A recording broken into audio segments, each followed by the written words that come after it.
G'day folks, and welcome to this dual play of For Blau and Stalingrad 42. I'm about to kick things off. This will not be a side-by-side play, as you can see here. It'll be a full screen play. I'll run through a turn of For Blau and then a turn of Stalingrad 42 and vice versa for the most part. As I explained in my introductory video, sometimes there'll be some double turns for Blau because there are more turns. Disclaimer at the start. So I've pretty much played these games pretty much equally. My biggest concern, the biggest thing you should be aware of is rules errors for Blau. There are quite a few kind of exceptions and easily missed rules, and I'm worried about that already. So please pay attention to the pinned comments. Any errors I'll make that I become aware of, I will pin. And as always, I'll make every effort to correct those if possible.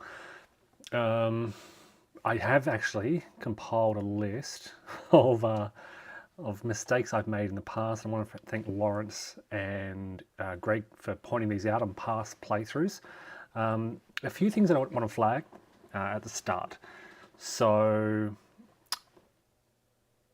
rubble. I think I've forgotten rubble in the past. If 2 air points are used against an enemy unit or a stack in a city, you place rubble.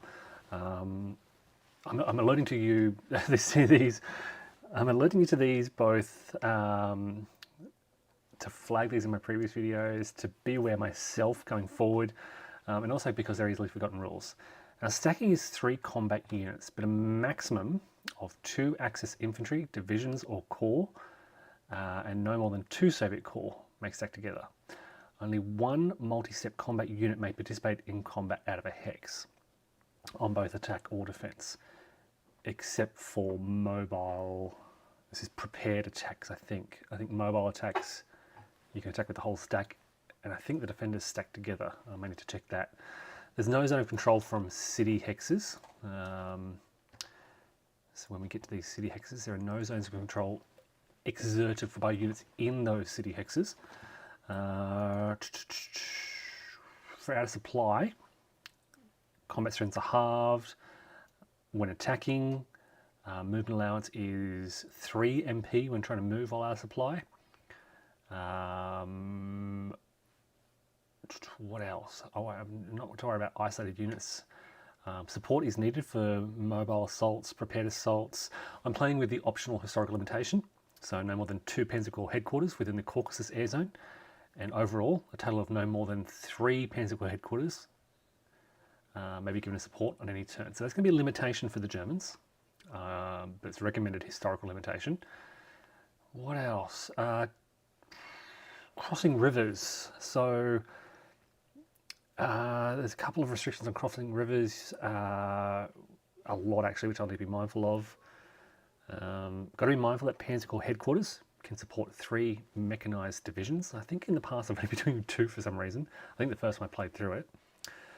What else? Bryansk front group. There was a game where I completely forgot to release these guys, so they will come in up here very quickly.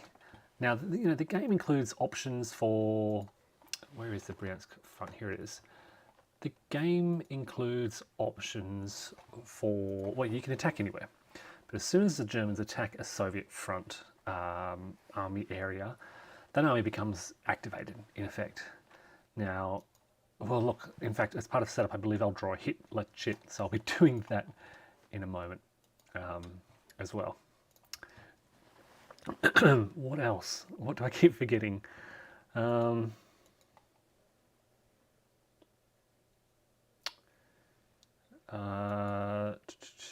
Defender retreats on mobile assaults is determined by the attacking force. So the Germans on their mobile assaults get to determine where the Soviets retreat to. What else?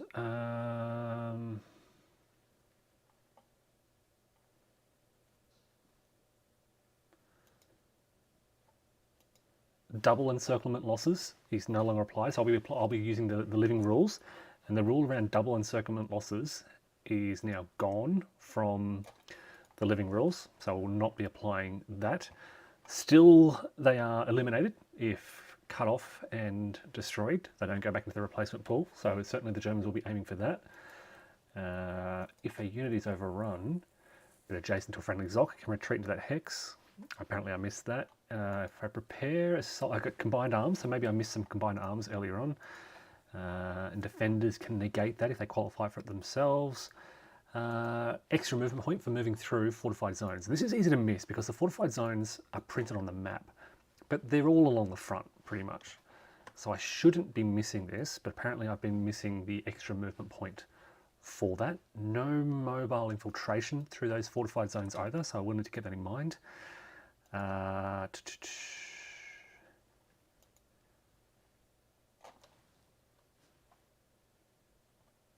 Yeah. Look, hopefully that's, I've got a list and I've been reading the rulebook and rereading the rulebook. Hey Lawrence, I'm just mentioning you. I am not using, look, here's Lawrence in the chat. I was just mentioning Lawrence and Greg Blanchett, who provided some really valuable feedback. And Lawrence, I've just gone through all that feedback that you provided on my last playthrough, which is 2 years ago. So thank you very much, I really appreciate it.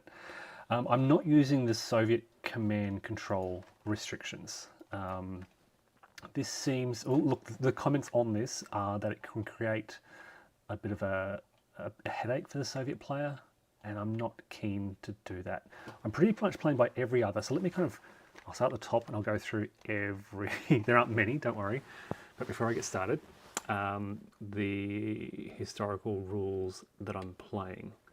I'm not using Hidden Strength. I'm not using the Soviet fortified zone rules. What else? I am using fixed historical support. I mentioned this in the introduction video that on the campaign turn record track there are support points up in the top right. I'll be using those support points. I don't know the idea this is random. It's just easy to keep it fixed, I think. I've mentioned the 2 Panzer Corps limit in the Caucasus air zone and a total of 3 overall. What else? Let me scroll down. I'm already kind of halfway through. There aren't a lot of these historical optional. It does say, though, quite clearly, historical optional or optional. I'm not using the SCO build-up rule. I am not using the Soviet command and control rule. This is basically, so Soviet units that are committed and within 3 hexes of an enemy unit must be within the command range of a headquarters to function normally. I'm not using that rule. I think the Soviets, I mean, my playthrough, the Germans have dominated the Soviets, so I don't really want to punish the Soviets anymore. I've acknowledged in the past that I struggle to play the Soviets in full Blau. So that's another thing to keep in mind, that this is going to be, I'm really going to focus on improving the quality of my Soviet play, but I'm aware up front that in the past I haven't been good at playing the Soviets. I play the Germans better. I think it's harder to play as the Soviets. I mentioned not playing the optional fortified zone rule.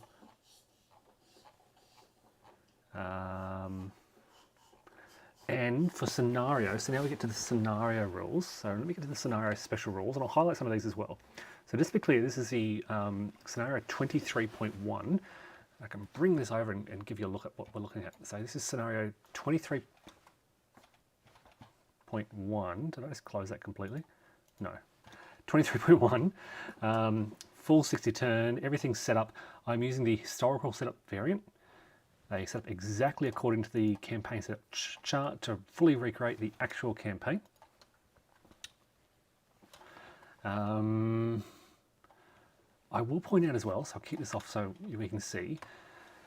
Here are the Soviet headquarters, the 13th and the 40th at the front, and most likely to activate on the first turn. I'll talk about that in a moment. Behind the lines, we have got, where are they? Over here, we have got the 6th Reserve Army, the 63rd, and then in Stalingrad, the 7th Reserve Army. They activate based on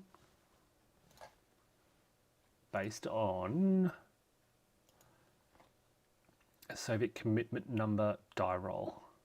Okay. This one here, these Reserve Army die rolls. Starting with the 6th Army in turn 3 and then escalating from there. Okay. Down south, we have, below Rostov, we've got the 51st Army. They activate when an Axis unit moves within 3 hexes of Rostov. You can see this or adjacent to the Don, so that brown line there activates them. We've got the 47th down here, 5 hexes. This is much later on. Axis units within 5 hexes of any one of their units. So they've got a unit up here.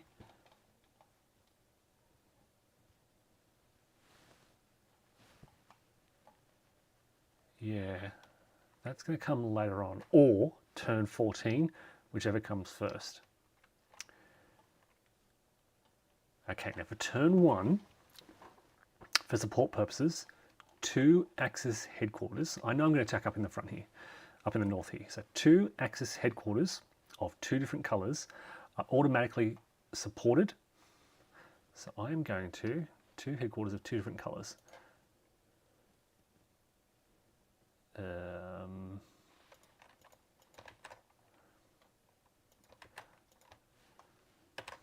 Two headquarters.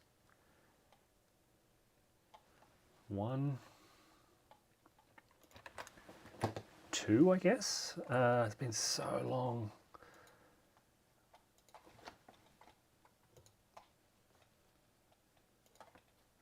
Two, auto 2, that's all we have. Supply points, auto 2. I don't know what the auto kind of means. Units, Axis units may only receive full support via a supporter headquarters of the same colour. Now this means that I could pick a different colour. For example, I could pick the Hungarians, or I could pick the 6th Army. The 6th Army though, I'm also playing by the special limitation to recreate the delay experienced by the historical 6th Army, commanded by Paulus. All units with a green colour circle may only move half their printed move allowance on the first turn. So, should I activate to the 6th Army? I only get half movement, but then I could attack this line. I might try that. I can. No, there'll be no mobile assaults, but I'll certainly. Then it activates. So the problem with this is it's a big area to activate. I will effectively be activating all the Soviet units in this area before these guys can kind of break through in the north. So I might go back. Effectively what I'm doing here is a planned delay of 6th Army activations. They're going to nudge up to the line and then just kind of hold there until next turn. Okay, so what else? Sorry, 6. Okay, I'm sticking with. I know it's an optional historical limitation, but I'm sticking with the fixed axis replacements. Okay, so the way this works is these are the axis replacements, what you see here, for the entire scenario, entire campaign. This is what we got. There's an optional rule where you get one non-mechanized replacement every 4th turn, starting with turn 4, and then a Hungarian, Italian every time a Hitler gold chip. It's just, I feel like I'm going to forget that. I think it works out roughly the same, but this is just like, here it is, here are my replacements for the campaign, use them when I see fit. And look, from memory, you're not going to splurge all at once. You kind of spread them out when you need, when opportunities arise, principally when units that need replacement are not adjacent to enemy units and can actually refit, take replacements, pause for a turn. Look at our one pontoon bridge over here. We'll put a Hitler directive chip here. We won't show the Soviet player. We'll keep it secret from them. I won't tell. In T1 to 3, Axis headquarters units up to 2 different colours are automatically supported. Yeah, in turn 1 to 3, Axis headquarters units. So the units, right, so just to clarify, the pink units are automatically supported. Not 2 headquarters, but 2 colours. Yeah, not 2 headquarters, but 2 colours. So I don't really have to activate them. I will activate green next turn. All right, the reason, again, this is a conscious decision. I don't want to attack with green. I don't want to activate the 28th Army area, the 21st Army area. I want to keep them static because I love about Blau. One of the biggest differences between Blau and Stalingrad 42 is Blau fixes these units in place. They don't know there's a big offensive underway. They are holding the line. Greg is really great. He says, you know, if you actually pull back, you'll be shot and you'll lose your command of these Soviet forces. Okay, what else? Oil derricks. I'm really looking forward to capturing these oil derricks way down in the south. They provide additional mechanized replacements. Star hexes. Okay, so I'm already not going to drive for this. I'm going to say it right now. I am not going to push for these star hexes. The biggest impact of this is it doubles. It releases a whole heap of Soviet units. They get their, where are their star units? I don't know where their star units are.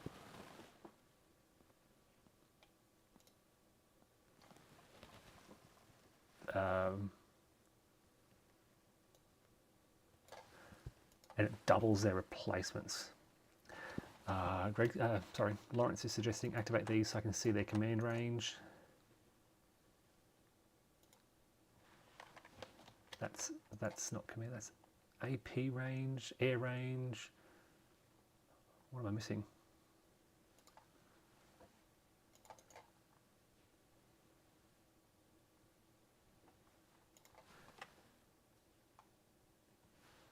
Yeah, probably just in terms of being able to see the number.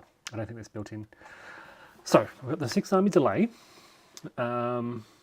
We have got the Soviet player must make, I'm going to use this historical limitation as well. Soviet commanders are under orders to counterattack any major offensive.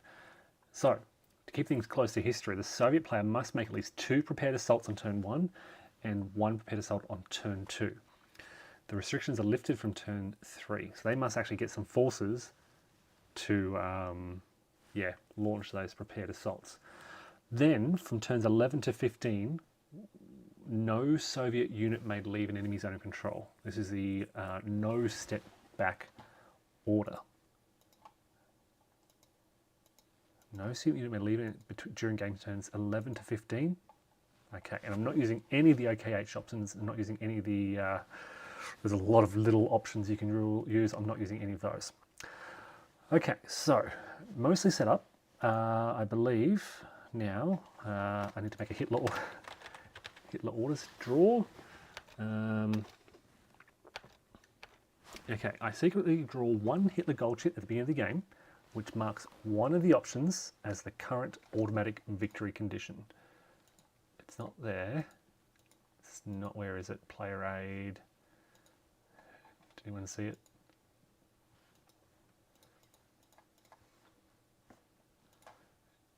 It might be access markers, access, no, where did I see it? Unit and markers, set up and reinforcement charts for the access. I know I saw it somewhere. There's a big pile of them. Here, big thing right there. All right, folks, so this is the Hitler gold chip. This is what the Germans are striving for. We cannot tell the Russians what this is. Moscow, that's not good. Okay, so I need to own Rostov, Voronezh, and exit 6 units through entry areas C to E, which is along here. I can tell you, I will not be doing that. I don't want to cross this dotted red line, but I will be striving for Rostov, Voronezh. I'm not playing with the instant defeat. So if I don't own at least one of those by turn 10, I lose the game. I'm not playing with that rule. Okay, so where'd it go? Hitler goal. Let's find that place for it. Here we go. Access play aid chart. We can throw that goal there to serve as a reminder. Okay, I think we're ready to go. I've got, and just to remind you, I've got Stalingrad 42. We'll be following up with this. Let's see if I can do a back-to-back turn, see if my energy lasts. Okay, so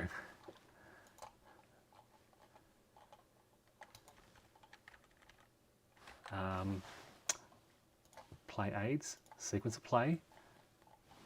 Here we go. I'm going to be going back to the rulebook quite a lot because it's been 2 years since I've played this. Environmental effects. During the weather phase of each turn, the players consult the turn record track and possibly roll a die.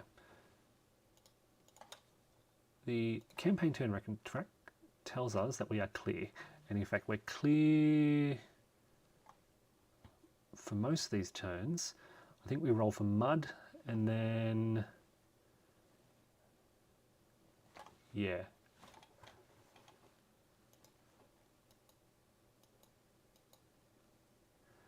There's clear, mud and freeze conditions. So the die is rolled on turns 27, 30. So we have to worry about a die roll for a long time. Snow starts on turn 42. Okay, so no need to worry about that for a long time. Air allocation phase. Well, we have air allocation as determined by the turn record track. We have 2 Soviet, 8 Axis.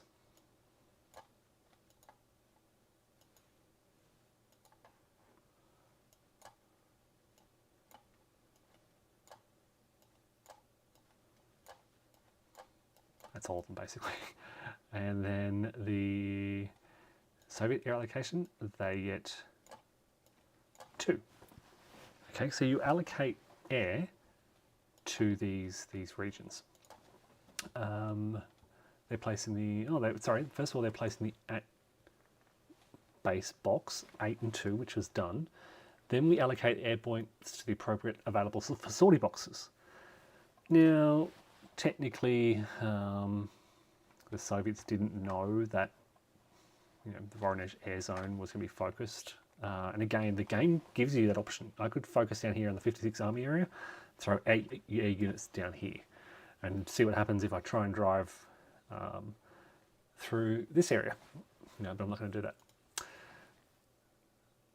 I may then place up to 3 of these air units for interdiction. This basically cuts rail and air and road movement. On turn 1, I don't think it's all that important. I say very slowly and cautiously. I think I'm much I just remember this back and forth. The air units are going to be really important for providing column shifts for combat. Soviet units haven't really woken up yet. They're not going to be too much of a concern rushing to the front. Okay, so I'm not worried about that. No air units will be allocated for interdiction. Supply determination, that's fine. Everyone's in supply. We have all these pink coloured units up here activated. I should say operational. They are operational. They can engage in prepared assaults. Mech units get full movement. Now we get to the maintenance phase. Breakdown or recombine. Determine how many support points. That's auto-determined. All operational access mechanized units then check they get full support. Yes. So they're in full support regardless of where they are. Reinforcement, replacement. I don't think there's anything for the Soviets, the Germans on turn 1. No, so no reinforcements. Now we can go. And move all, none, some of my eligible units. All right. And as I said, we're just going to focus this first turn on up here. Now, what I'm going to be looking at in particular is the opportunity for mobile assaults. So Fort Blau includes 2 types of combat. Mobile assaults, where you move a single stack of units. You apply dice roll modifiers. Single stack of units on an enemy stack of units. Determine defender's total strength, modifiers, and then roll. And cross your fingers. But the best thing about this is the attacker gets to choose where they retreat. If you get a DR result, the attacker gets to defend. But there are a lot of kind of modifiers that are going to hurt. So for example,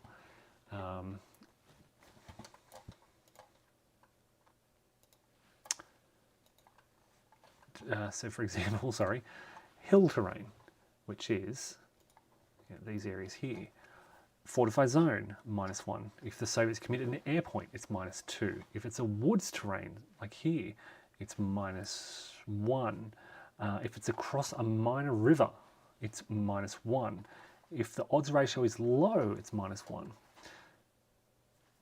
So you need, this is based on the defender's strength. You're looking at the column based on the defender's strength.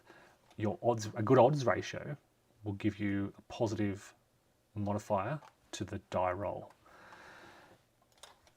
Okay, so let's figure out what's advantageous. So if I attack here, for example, I'm going to draw a counter, and I'm not going to know. I'm going to draw a counter, and an A value can be anything from about 9 to, I think, roughly 14. They got 2, I could be wrong there, on 4. So I could get lucky and get a 3-1. I could get really lucky and get a 4-1, but I'm probably looking at a 3-1 as an average. Let me bring this column over here. I'm trying to bring everything up. So let's say I mobile assault into this hex. I have to pay the cost of the hex, which I'm actually going to get my charts out, because otherwise I'm going to be flicking between these constantly. So terrain effects chart, here we go.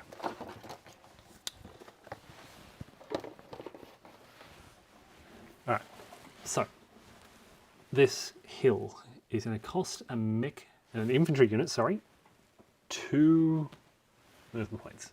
It's going to cost an extra 2 for the mobile assault.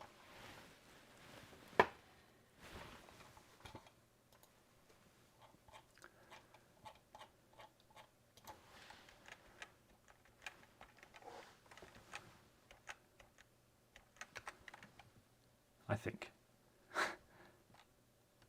Each fully supported, only mechanized units can conduct mobile assaults. Alright, so ignore that infantry. Let's go down to here. We've got 11th Panzer. They can conduct a mobile assault. They're eligible. So if I scroll down, so I can actually, I might zoom out a little bit. Infantry can't do a mobile assault. We've got infantry there. Here we go. So we're looking at 11th Panzer Division here. This stack here.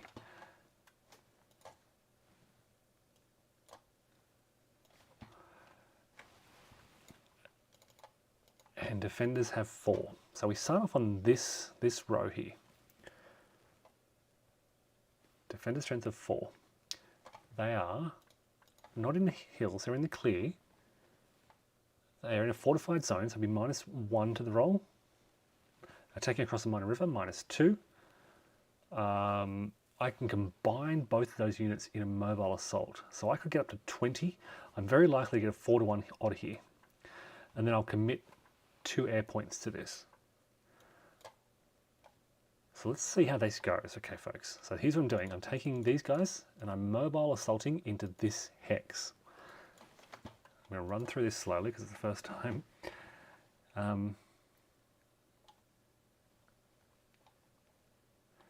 Okay, so an attack is initiated by expending 2 movement points plus the cost of the hex. So it's 2 plus 1. They're crossing a minor river, so it's another +1. So it's going to cost them 4 MPs to conduct this mobile assault.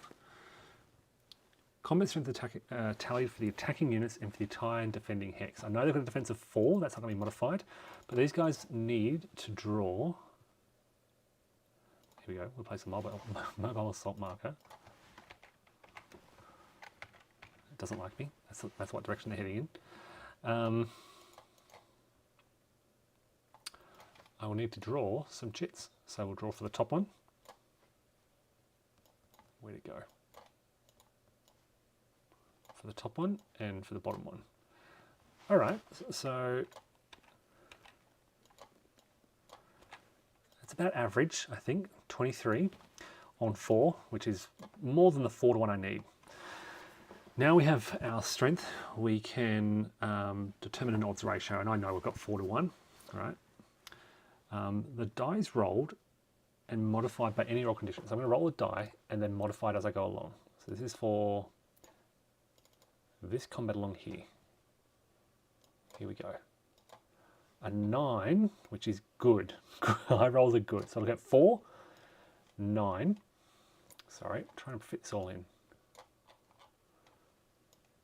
4, 9. Oh, air units. I wanted to add 2 air units to this. Commit. Each player may commit up to 1 air point to the attack. Ah, I can only commit up to 1. I will commit an air unit. So I thought I could commit 2, but I can't. It's only to prepared assaults. So play aids. That's committed. The Soviets are going to say, well, if you're committing an air point, we'll commit an air point. There's probably not going to be well, we'll see what happens. But they're going to try and slow down this mobile assault. So it's going to be +2, -2. So they cancel out. It's a fortified zone, so -1 across the minor river, -2. Odds ratio is 4 to 1, +2. So everything cancels out for a net 0 modifier. Ah, I was saying mobile assaults are by unit, not by stack. Oh, I thought it was a stack combining.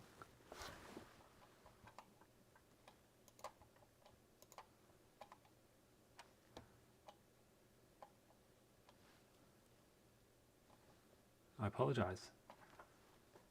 Each multi-step unit. Okay. So in that case, we'll take the top unit because they're on top. That's the one I would have grabbed. That's the first sheet I drew. 3 to 1. So we're actually got a -1 modifier. So instead of a D1 R3 with that result of 9, it's a D3 result.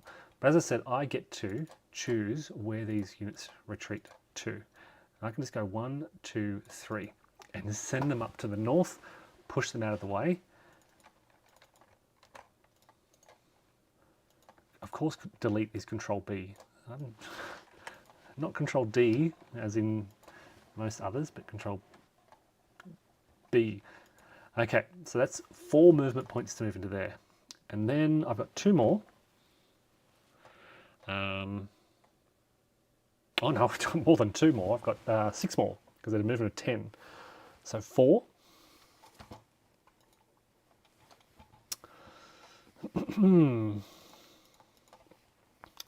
5, 6, 7, no. 5, 6, 7, possibly. 5, 6. 7, a lot there.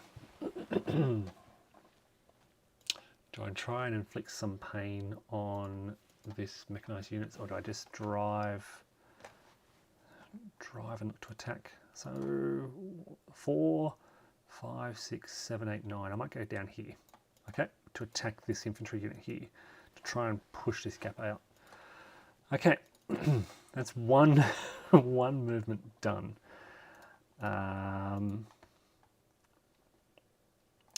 All right, let's get these guys. They can now go.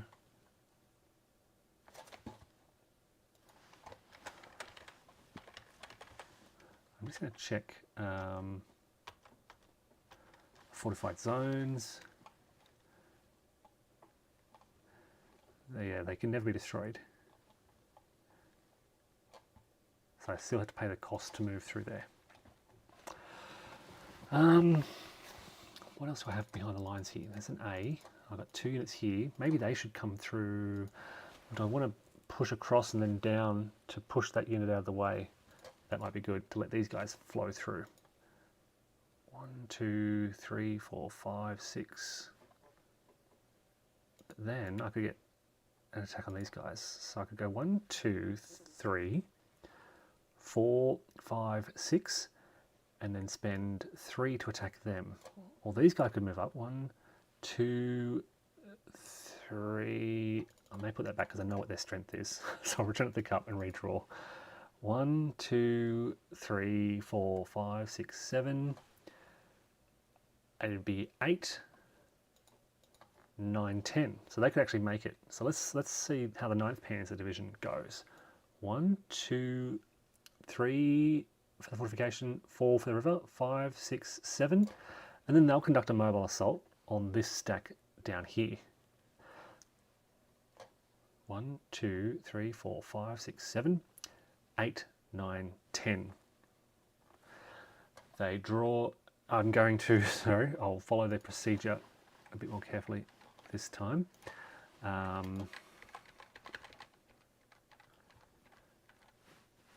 I think it starts by determining the combat odds. Okay.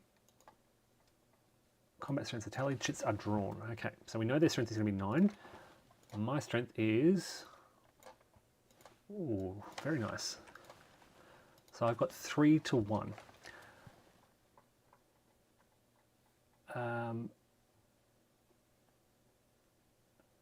Where do I add units? Air units first, and then combat strength, sorry. So I will throw my air unit in for the Germans. And yeah, this is an important stack. So let's hope it's going to say, okay, we're also going to defend this. And they're done. They've spent their air units. So I now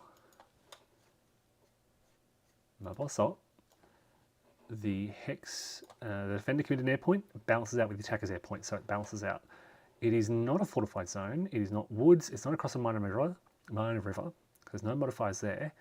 I have odds ratio of 3 to 1. It's 12 on 4, so I get a +1 to my die roll, and the row is 4 here. And the die roll is a 4. So 4 plus 1 is 5. We get a DR3 result again. So I'm going to go 1, 2, 3. Move them, kind of shift them out of the way. Keep in mind that I'm going to be pouring across this river here and trying to trap these units into there. And they can advance to there, and they're done. All right.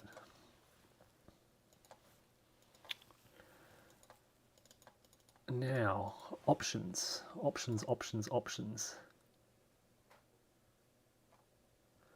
I've got two, an element of the 9th and an element of the 11th left to attack with. And I think I'm just going to keep driving. What have we got over here? They have got,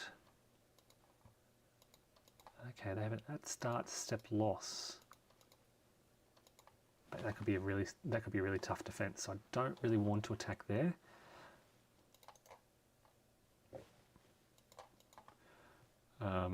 This is probably the way to go. Hit this headquarters, push them back towards the line. So if I can go 1, 2, 3, 4, 1, 2, 3, 4, 5, 6, 7, 8, 9, 10. No, I can't make it, but these guys might be able to. 1, 2, 3, 4, 5, 6, 7, 8. They can't make it either. But I would be able to get a normal attack against them. And I could do an attack on this unit to push them away and out to the south. So I go 1, 2, 3, 4, 5, 6, 7, 8 movement points to get to there with my prepared assault. So double checking this, they're going 1, 2, 3, 4 to cross the river, and then 5, 6 to go in here, and then 7, that's going to cost me 10 actually, 7, 8 for the fortification, 9, 10 for the mobile assault. So it's costly. It's very costly actually. And I'm wondering, if I just want to drive and let some of these infantry units clean up that situation. I've even got some B units over here who could 1, 2, 3, 4. Yeah, I might do that. They won't be as well rated. Although Germans can move the Soviet troops, they still have to obey the rules that retreat towards a supply source. Oh, you're spoiling the fun. 1, 2, 3. Actually, 1, 2, 3. They'll swing up there. Still got an open path through here.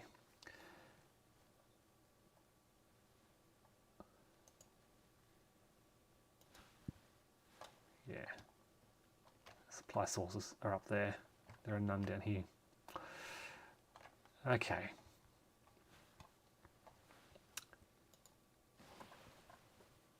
So how am I going to? Am I going to try and get this unit? I think it's a good idea to get them out of the way, and these guys as well. Can I use the 24th Panzer to? 1, 2, 3, 4, 5, 6, 7, 8. No.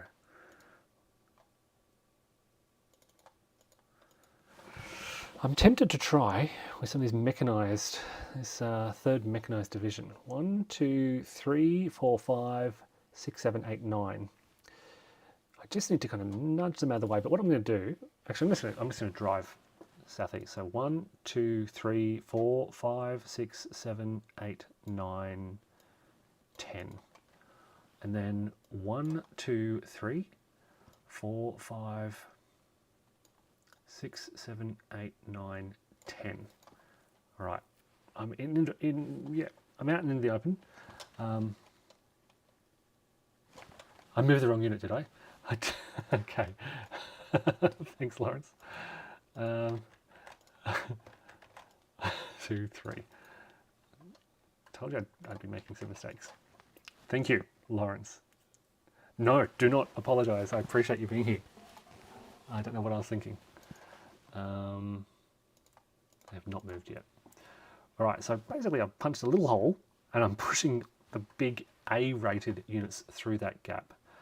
I can continue 1, 2, 3, 4, 5, 6, 7, 8, 9, 10. And ditto.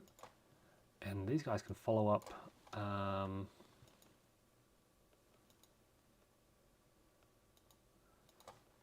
1, 2, 3, 4, 5, 6, 7, 8, 9, 10. A little bit further behind. Which then leaves the B units to kick this unit out of the way. So yeah, 1, 2, 3, 4, 5, and then it'll be 6, 7, 8, 9 to move in there. Now I have an air unit that can't be counted. So I'm going to throw in an air unit for a +2. Apologies.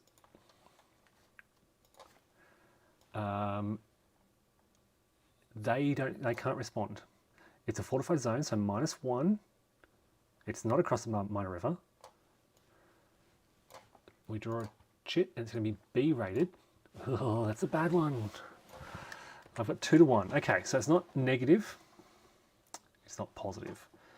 So I've got a -1 for being fortified, a +2 for my air for a net +1, and they've got a defense of 3. So we're looking at this row here, and the die roll is going to be a 7 +1 is an 8, which is going to be a D1 R3 result. So they are removed from the game, right? They're a 1-step unit.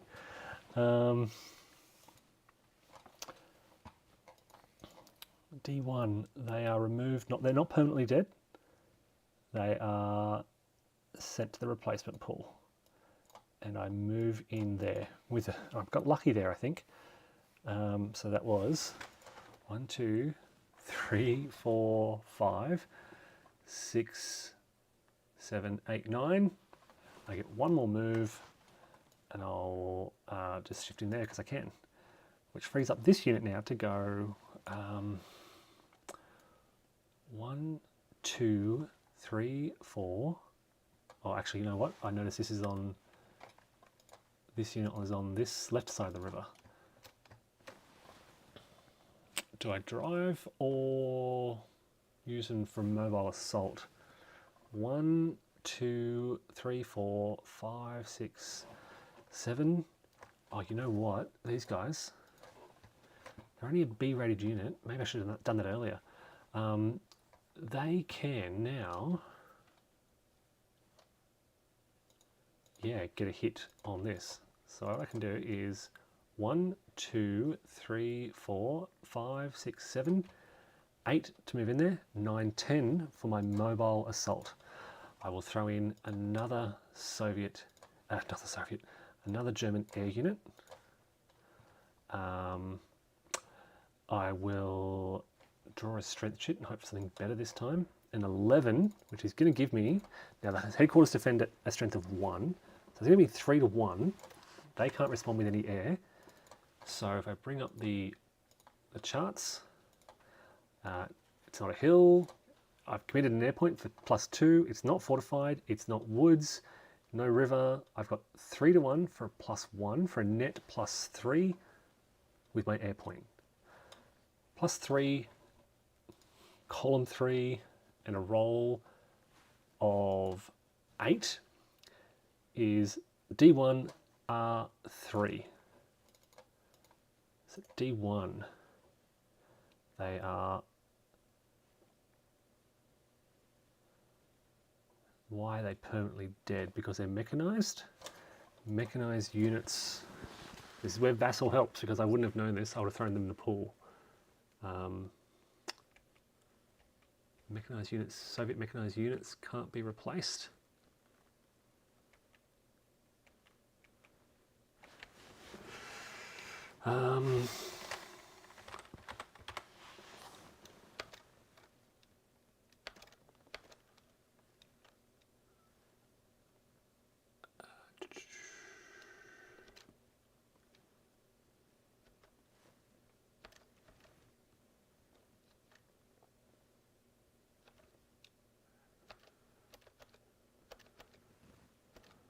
I'm trying to remember.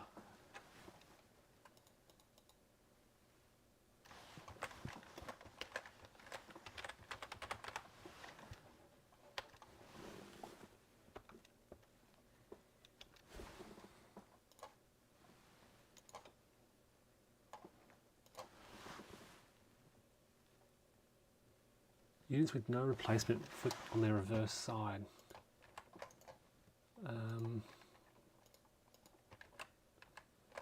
There is no reverse side.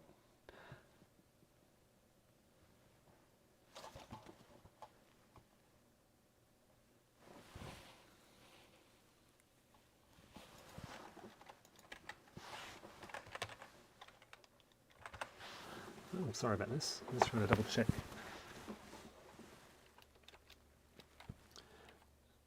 When a unit takes a step, it flips it, should over, blah, blah, blah. Soviet Guards, NKVD have 2 steps. I'm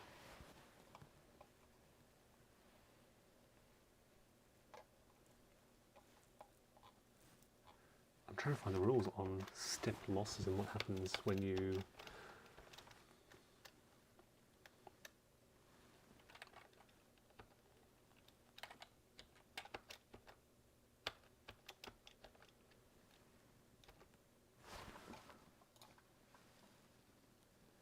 Yeah, it automates it, but why does it automate it? Is it, am I right there that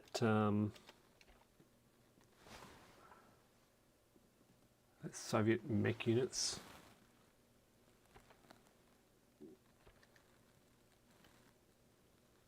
whenever a German silhouetted mech unit takes a loss, it's placed on the turn track 5 turns ahead. I'm reading the rules here, I cannot find what happens to Soviet mech units.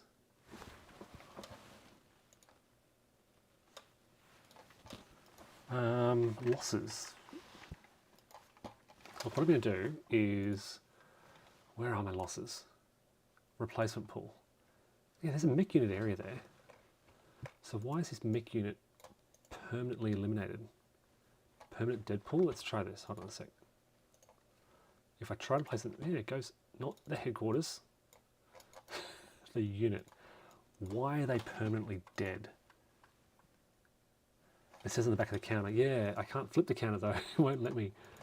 Look, I'm guessing it's just doing it for me. So it knows what's on the back of the counter. Not going to tell me.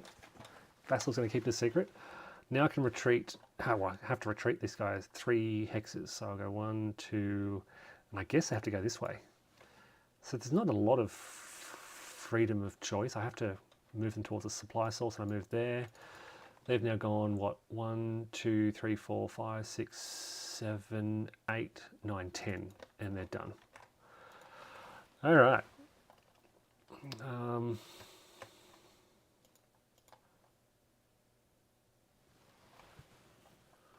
Okay. Headquarters, 1, 2, 3, 4, 5, 6, 7.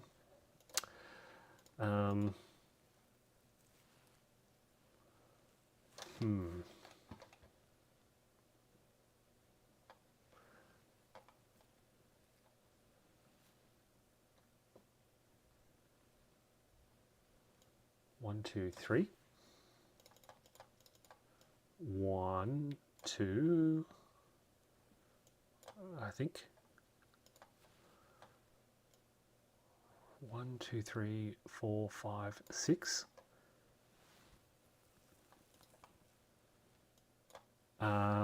Combined arms doesn't work against.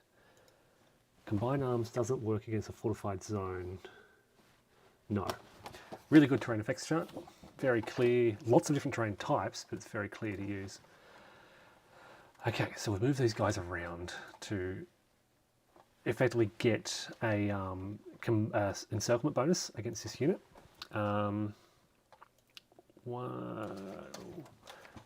I think it's +2 to leave an enemy zone of control, isn't it? So 1, 2, 3, 4, 5, 6, 7, 8, 9. No, we'll just move in there. Up and down.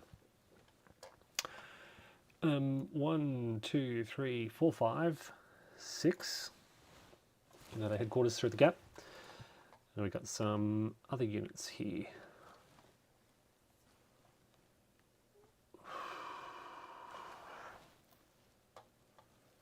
One, two, three.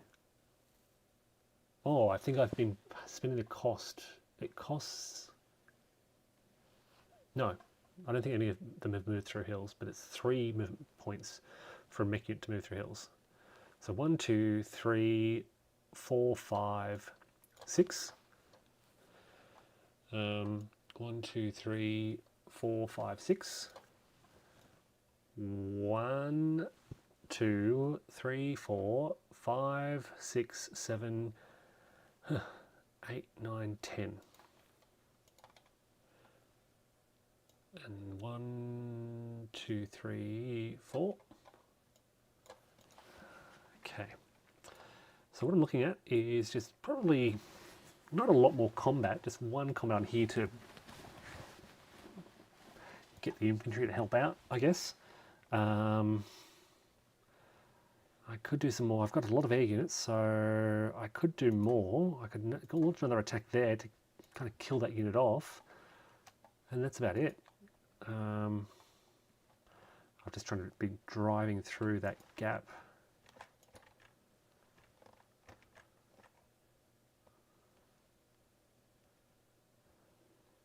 Look, I'm almost tempted to I probably should have locked them into a zone of control, but it's done now. And I can do other movement, of course. They just cannot attack. So the Hungarians here are happy. They will just move up. They're not going to attack. 6th Army has half movement rates. I'm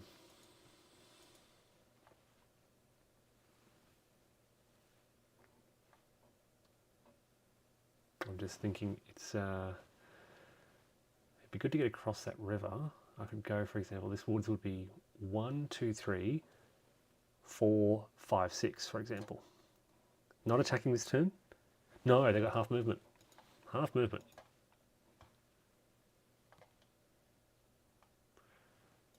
What if I just pull away a bit and then look to shift down?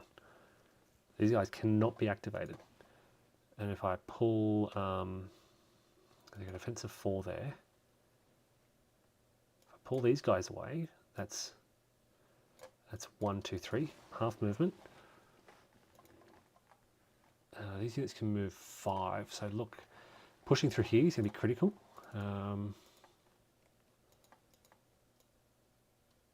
Moving through the woods is going to cost me 1, 2.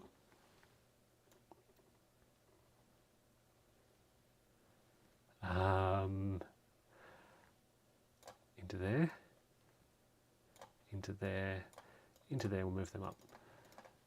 Again, not attacking with these units yet. Don't want to scare the Russians. Should I just keep them stacked together? Can I keep them stacked together? Can I remember the stacking rules? You can't attack if you cannot trace to an active headquarters. Can't attack, but are they automatically activated? Are you referring to the situation up here? I'm wondering where only pink units can... Oh yes, absolutely. Absolutely. Green will not be attacking. Green will not be attacking. They're just getting ready to attack. But I need to remind myself of stacking. I know it's 3. 3 combat units, a maximum of 2 Axis infantry divisions or corps. No more than 2 no more than 2 Axis infantry divisions or corps. This is 1 mechanized division, 1 corps, and a free stacking. I think that's legal. So these guys are going to come up here, and they're going to come up here. Just getting ready for next turn, right? So they're advancing to the front quietly. So the Soviets can't hear them. Going to nudge up. I'm going to nudge back 1, 2, 3 because I'm going to try and shift up. I'm going to go 1, 2, 3 to try and push further north. And 1, 2, 3 because I don't want to get through this mountainous area. Up here we'll go 1, 2, 3, 4, 5, 6.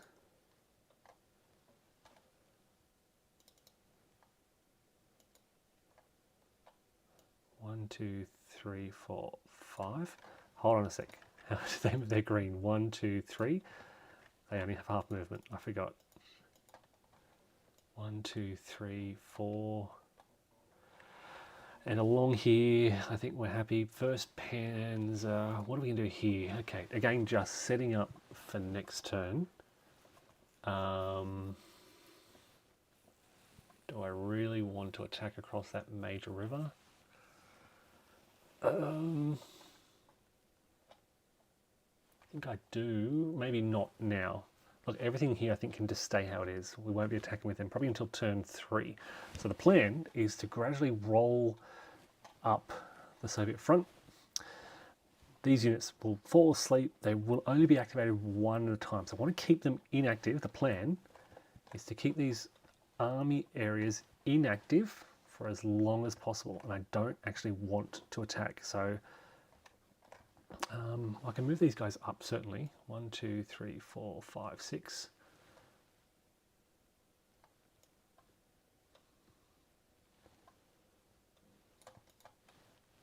Again, just to get them ready for possibly turn 3 or 4.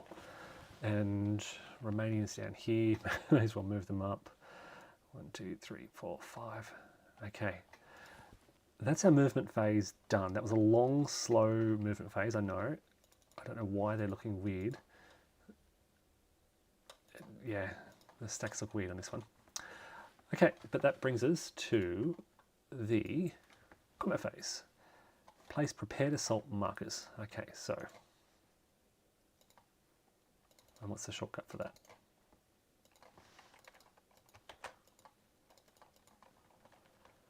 And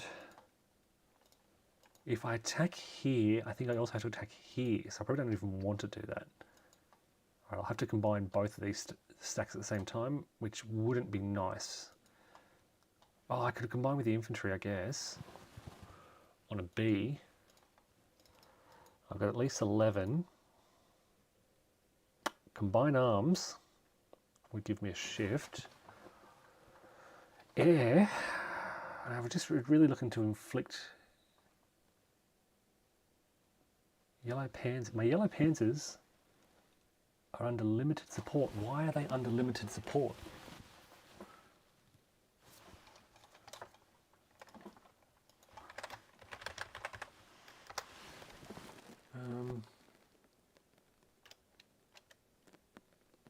So this is because, well, now I'm confused.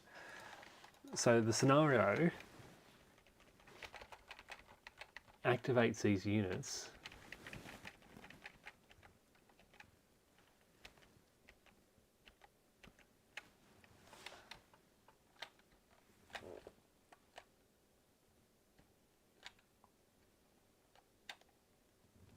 Sorry, I'm just trying to clarify this.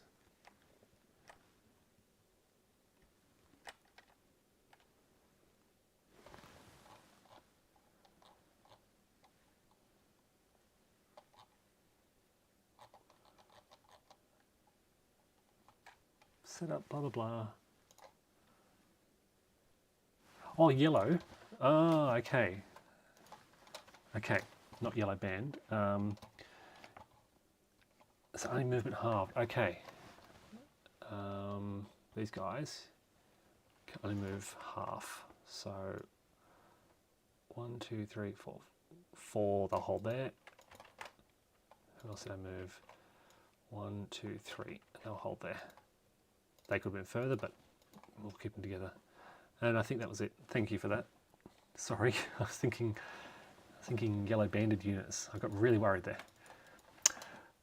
Okay, so combat, just the one combat going on really, which is interesting. Yeah. So this is now a prepared assault, and it is slightly different to the mobile assault. Quite different to the mobile assault, really. We have to determine all our attacks. We have to sort this all out across the board. You don't do it one at a time. Then you pick the order you want to resolve them in. Assign air points. So we know we've got a German air point to add. Then we draw counters for combat strengths. So we've got now 3 A's. So let's go 1, 2, 3. Okay, so we're good. This is good. It looks bad, but it's good. It means we've drawn 2 of our low chits for our infantry. That doesn't really matter. It's a shame that a high one, in fact, was drawn for an infantry. I'd love this on a mechanised division. So I've got a huge strength now. 16 plus 14 is 30 on 3, I think. Now,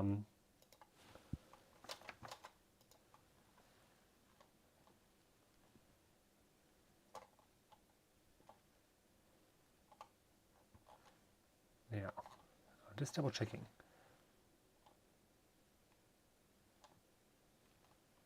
Because only one combat unit per hex can be activated for combat. But can I add?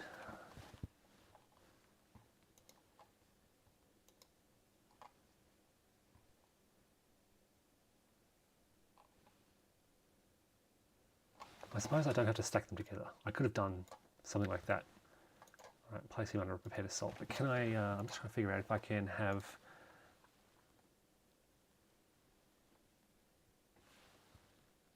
Oh, so the infantry, technically the infantry cannot attack unless they trace to an active...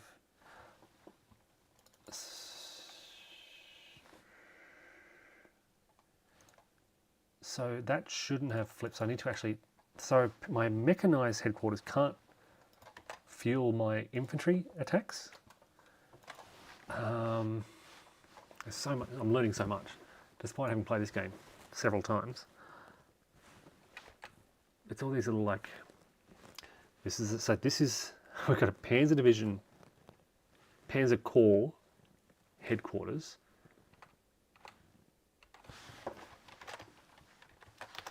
that they can't fuel infantry combat.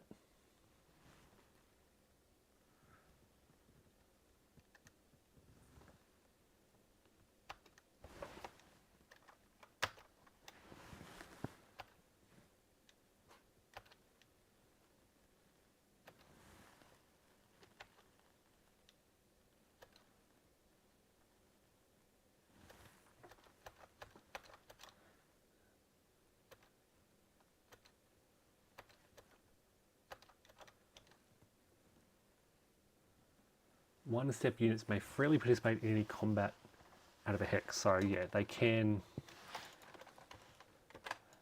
stack there and freely participate. But I'm still trying to find now 2 colours. Oh, okay, I can activate all my pink headquarters. But this is important going forward because the suggestion that Panzer Corps headquarters can't fuel a combat unit must be able to trace supply to a supported headquarters units of its nationality. They must trace supply. They provide fuel to mechanized units. Supported Army Corps headquarters provide support for German units that are within its command range. So Panzer Corps headquarters provide support for mechanized units from up to 3 mechanized divisions. Right, I will need to be mindful of that. This is why it's a good idea to keep these divisions together. All right, so, sorry, it'll take me a while to wrap my head around. So these guys, they are in a fortified zone.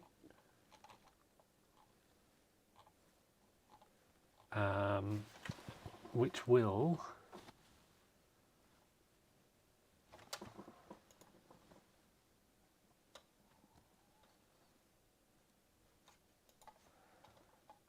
do what? I know it costs more to move in. City rough high. This is a terrain.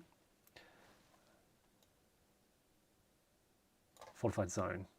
A shift to the left. Okay, so they're in the clear in a fortified zone. So we're looking at clear here. We have got 30 to 3, which is 10 to 1 in the clear. Now I thought I read that if I can generate 10 to 1,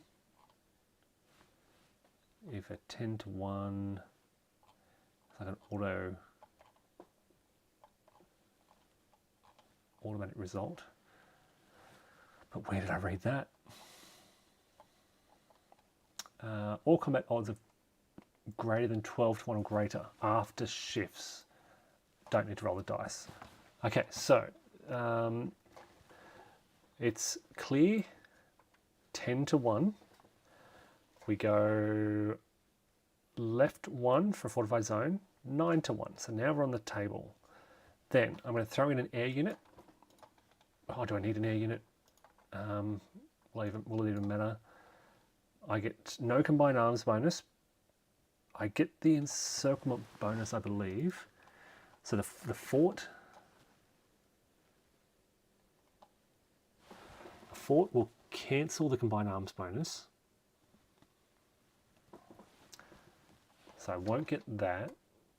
I will get my air unit, which could push it back to 10 to 1. And the encirclement bonus will put us up to 11 to 1, but it's not enough. So there's no point throwing in an air unit. It won't make any difference. So instead we're just looking at this die roll here. And a roll of 2 is going to be a D2 R2. Look, they've only got 1 step. So they are in the permanently dead. No, they can go to the replacement pool, this unit. Okay. Oh, they're surrounded though. So hold on a sec. Combat resolution. Blah, blah, blah.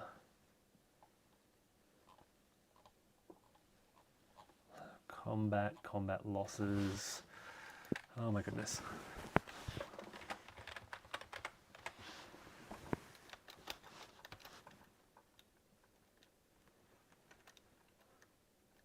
Okay, yes. The surrounding enemy units and zone of control, so they are permanently dead. And I get my advance after combat. So, there should be, I believe, 2 hexes. DR, what do I get? A 2? So DR2.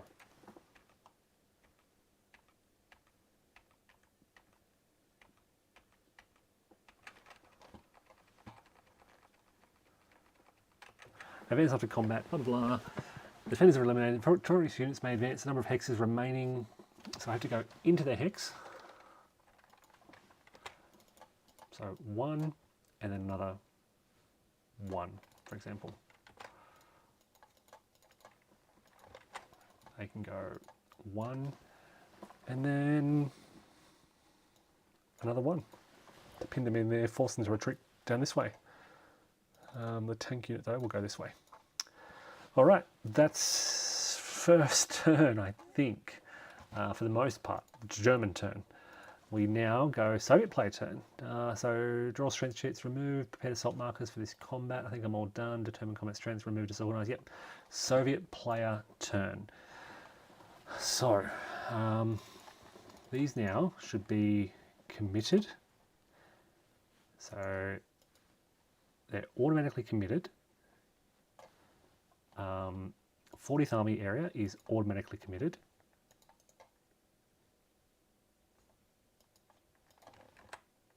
Okay, we can flip them over. I guess that shows their commitment. These now get a commitment roll markers. So let's try and find these Soviet. Where would the commitment roll markers be?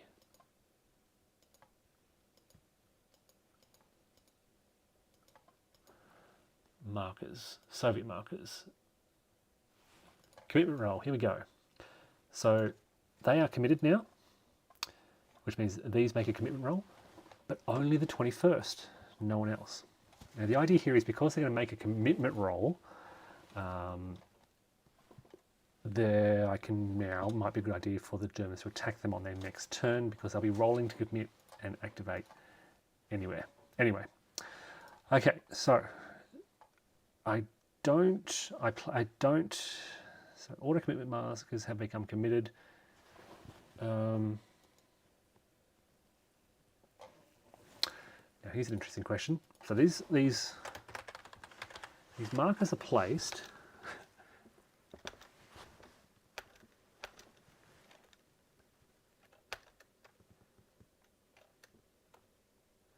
okay. Units with that auto commit become committed.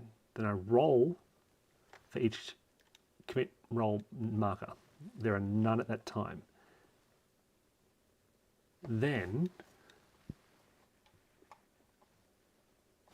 okay.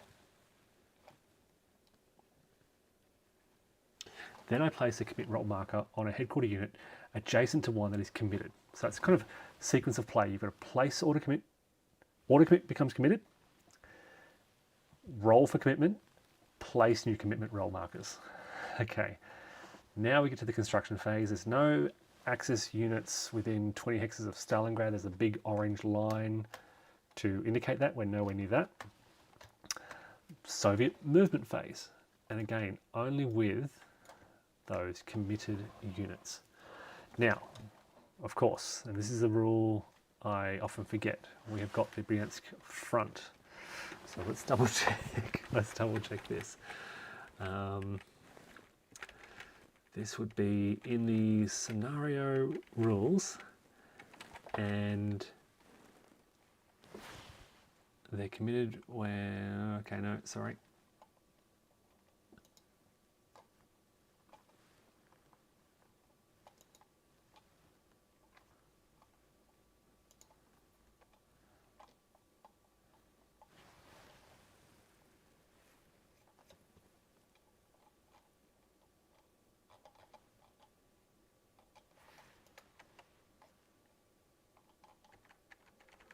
No, these are not, apologies.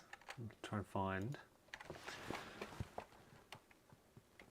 I think these are special,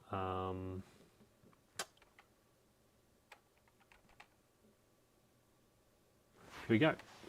A special release group consists of the 5th Tank Army and other reserves of South Africa.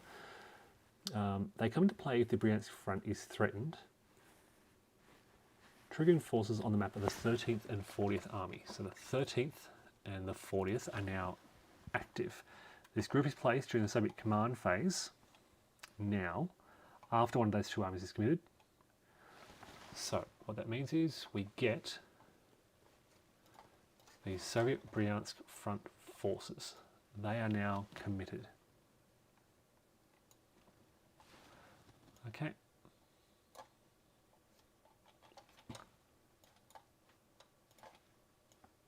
So this is the turn, I don't know why that kept happening, but this is the turn 1 Bryansk front release.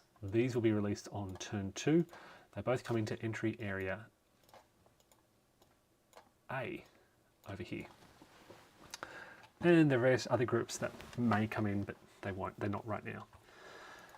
Okay, construction phase, movement phase. I can use rail movement for units that start the turn in an entry area. I could not rail them very fast, so I'm not going to worry about that. No Black Sea transport. So let's move these folks around. And I know what's going to happen. Germany's going to drive through here. So what can we do to... What can we do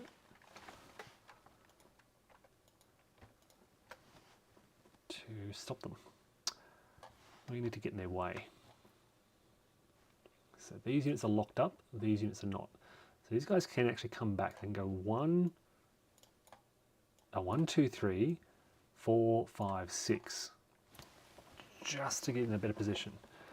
Or do they want to run? No, I think we're going to try to hold as much of the line as possible. So we're going to sacrifice a few of these units. So this guy's going to go 1, 2, 3, 4, 5, 6 to do that. These guys are going to go 1, 2, 3, 1, 2, 3, 4, 5, 6. 1, 2, 3. 1, 2, 3, 4, 5.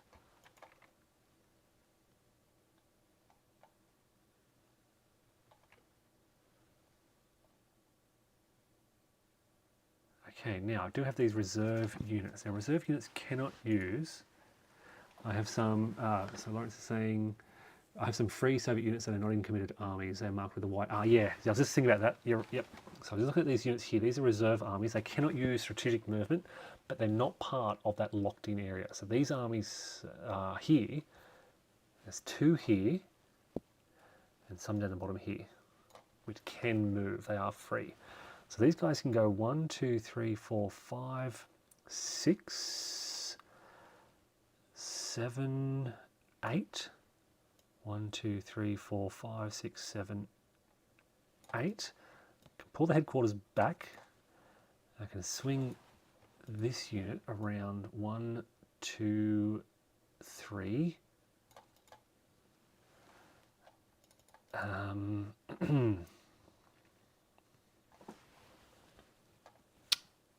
Right, so I've got, I'm holding. What else have we got here? These guys. 1, 2, 3, 4, 5, 6, 7, 8. 1, 2, 3, 4, 5, 6, 7, 8.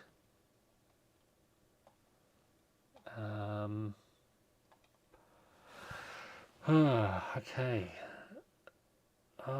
No, I might hold these here. They could move, but they're a long way from anywhere. And then I've got the 24th Army headquarters. 1, 2, 3, 4, 5, 6, 7, 8. Oh, look, they could even rail.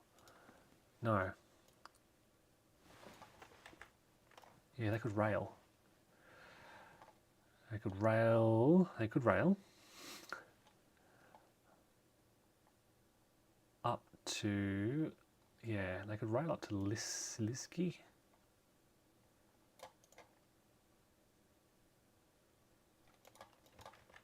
Can my headquarters use rail movement?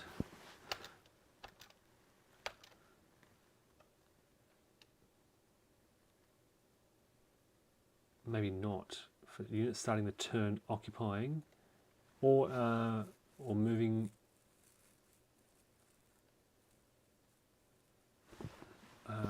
Use rail movement for units starting the turn occupying or entering from a friendly entry area. So maybe not.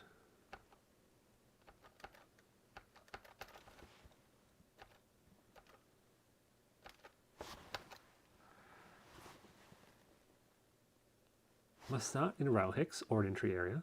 It must finish in a friendly owned rail hex. Place a railed marker directly on top of the unit. I don't see a right hand. So we will try and find a rail marker. I railed their headquarters into a bit of safety. I'm sure the Germans will drive down to Liski in no time. And that's done. Okay. Again, I could move they've moved. They've moved. I've got a lot of capacity to shift these units around.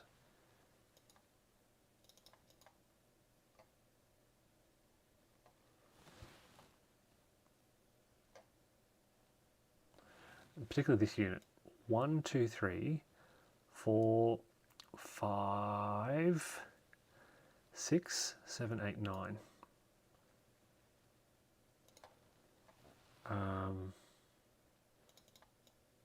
Bring them down to there.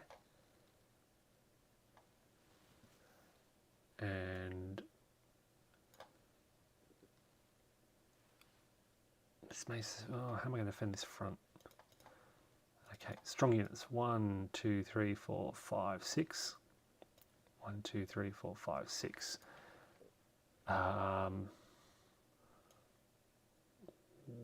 1, 2, 3, 4, 5, 6, 7, 8, 9. 1, 2, 3, 4.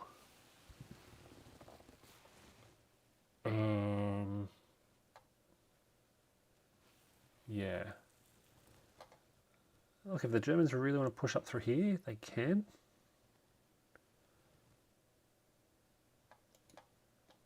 Just gonna make it. I'm gonna pull them back a little bit. Actually, no, that's across a river.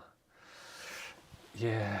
Okay, these guys. 1, 2, 3, 4, 5,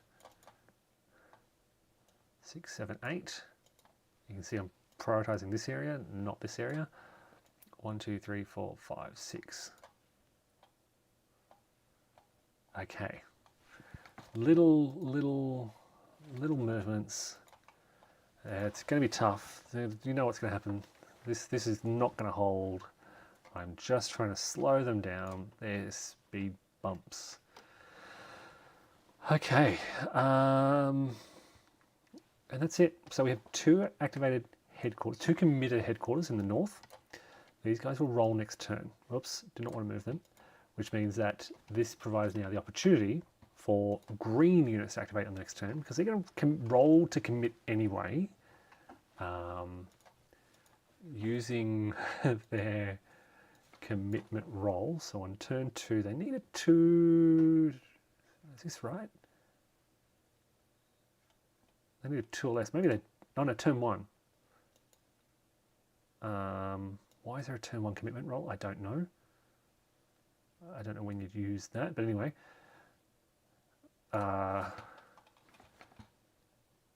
Turn 2 or 3, they need a 4 or less. That's very likely, or 2/3 chance that they'll be committed. No, it's a D10, so that's a 40% chance they'll be committed. I don't know why there's a commitment roll for turn 1, but anyway, I'm actually worried I've got something wrong. That's now the Soviet movement phase. There is no combat going on, so no Soviet combat phase. I'm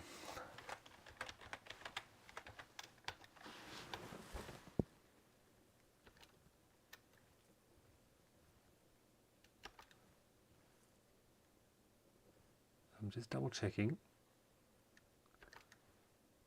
and reading about disorganization. And it really only affects attackers who fail a mobile assault. Yeah, just double checking that. All right, so this is now, we're now up to the end of the turn. Remove railed markers, so that was quick. I didn't need to really place them. BST, replacement, added command, and airport markers. Return all Axis headquarters to their unsupported side.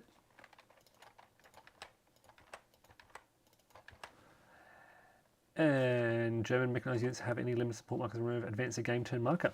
Okay. Game turn marker. The game turn marker is off screen. Here we are. We are now at the 1st of July. It's the 3rd of July in Australia at the moment.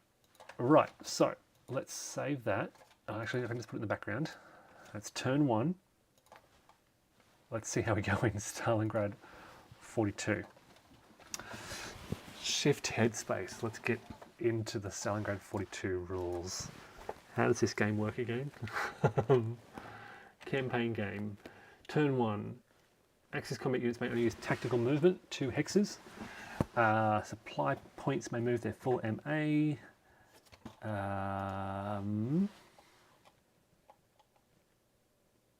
What else?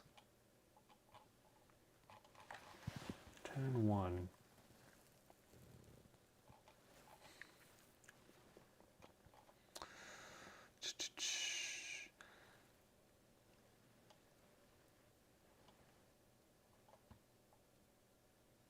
Yeah, nothing else I don't think I have to worry about.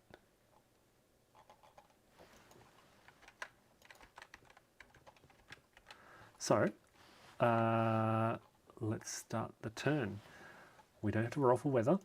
We go straight to the Axis initial player turn. And thanks, Lawrence. I'm going to need the luck. Collect air units and place them. The trick is going to be finding everything. Air units. 2 air units. This game has 2 air units. I remember now. 2 air units. Place them in the holding box, but I like to keep them on the map. No train markers, no fortifications. Allocate 2 resource points. I am going to bring on 2 supply points. 1, nope, but as mobile supply points. 1, 2. Okay, so they'll be coming on. Reinforcements. Are there any turn 1 Axis reinforcements? No. No turn 1 Axis reinforcements. So we get to the movement phase. So the most important thing for the Germans to do here, thanks Lawrence, appreciate it, is to not roll badly. Not roll badly. Defense of 7, defense of 10, defense of 7, defense of 8. No armor step, armor step. So if I focus, I think what I did before was focus on these 2, because there's no armor in a fortified belt anyway. This is a fortified zone, no armor, 1 to the left. Ugh. Okay. 7. I'm attacking across a river if I go across there. So...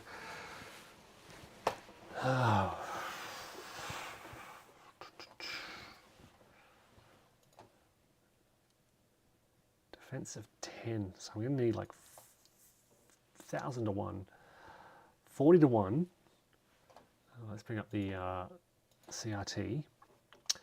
No tank shift. I will get no elite tank shift. Air support I'll get. Artillery support I'll get. 2 shifts to the right.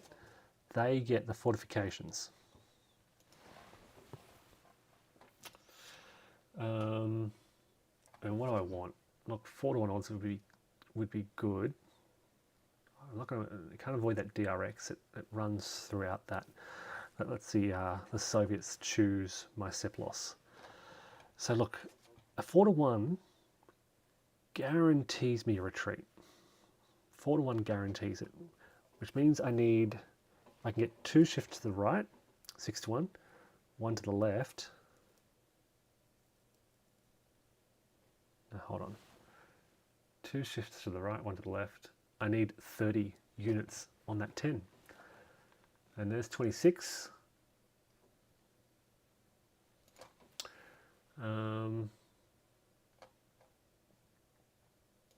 Which means I might attack with the infantry. If I can just move that infantry, attack move up there, they'll attack move down. That gives me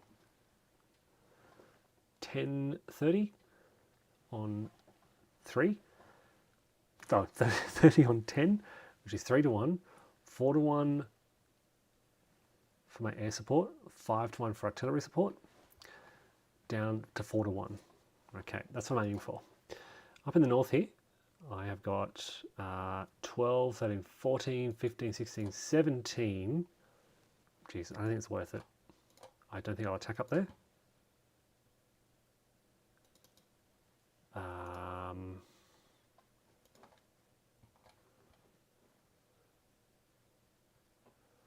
Which means I don't need all these tank units either. I can even look at 40 to 1, 40 to 10, which gives me another column shift. But I'd still like this to be good as well. So here I've got 17, 23, 23, 33, 39, 39 on 7, which will be what, 5 to 1, 6 to 1, 7 to 1 with an air unit. So if I focus on this, just those 2 combats, don't risk anything in the north, don't worry about the Hungarians, and see how things go. That's my main northern offensive. But whereas for Blau, kind of I'm holding so as not to wake up the Soviets, I think I'm going to attack here with the 6th Army and the 1st Panzer Army.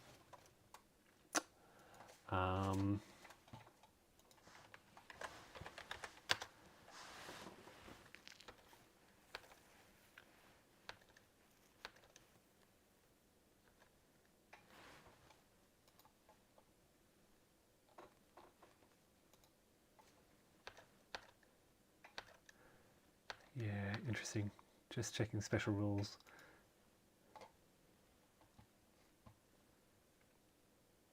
Oh, I can't use tactical movement, that's right. Got to remember that. So these units will try to break through somewhere here. So these guys will certainly tack up. Zockbon's along here. We've got 10, there's no fortifications here, so 10 with an armour shift, 10 with an armour shift, guards units 12 with an armour shift. So getting away from these units and going around them if possible and avoiding that river, hitting these 2 units would be great, but it's hard to get, I've only got 2 facing hexes pretty much. Hitting this unit would be great, but I've only got 1 facing hex. I could get 2 hexes on this. Might be the best way to go.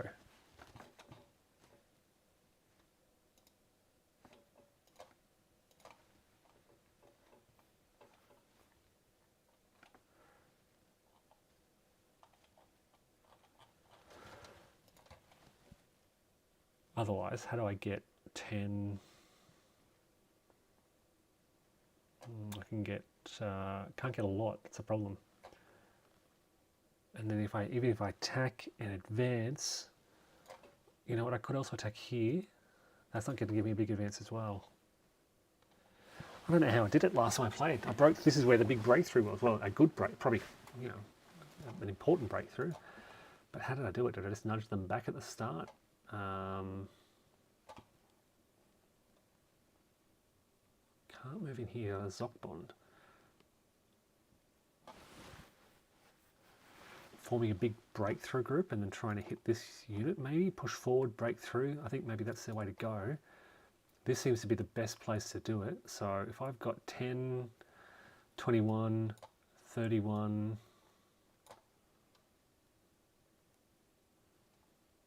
yeah, what have I got now? 20,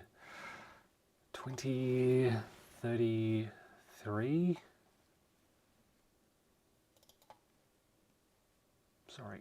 27, 33, 38 if I include that. Oh, wow. Alright, so I'm going to shift that infantry down and bring this unit in, attack move them in. For a big attack here, at 3 to 1, with an elite shift, with my headquarters, which will nudge up, and we'll see how we go. And do I try and attack here as well? 12, 17, 29. I can get 35 on 12. Very close. Oh, these guys as well. No. No, I'm not gonna. They're only infantry division. They're only infantry units, but look, what are my replacements? I should also look at that. I get an armor and an infantry replacement. So maybe I should throw. Well, there's a reduced armor unit right there. Maybe I should throw some infantry in the line. So I will go attack move them up, and we'll try and get an attack on here. Actually, if I can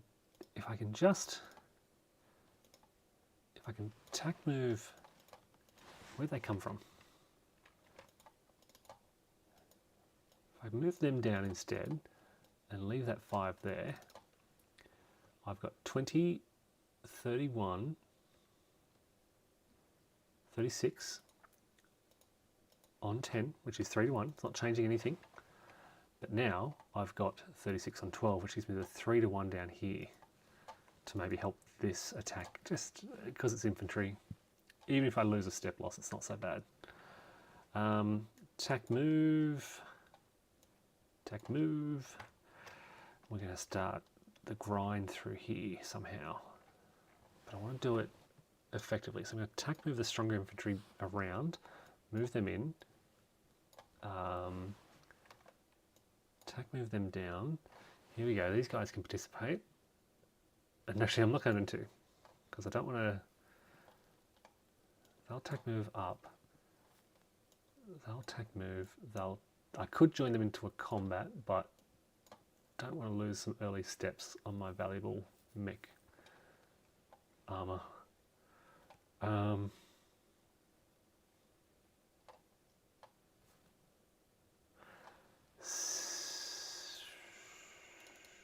kind of tempted to keep them behind the line.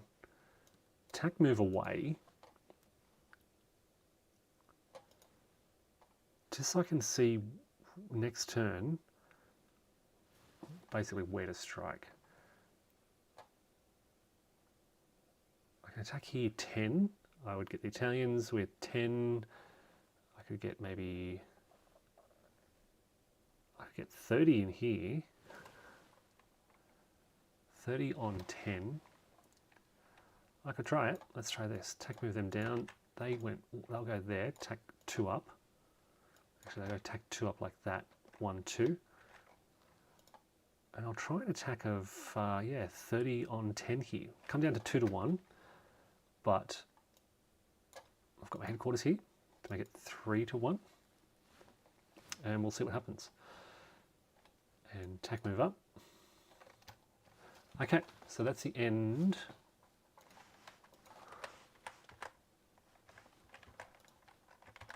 of the German movement phase. German movement phase is done. Combat phase. Here are the 2 important combats. So, as I said, I want to get 40. Maximum attack factors is 40, which is why I'm counting to 40, by the way.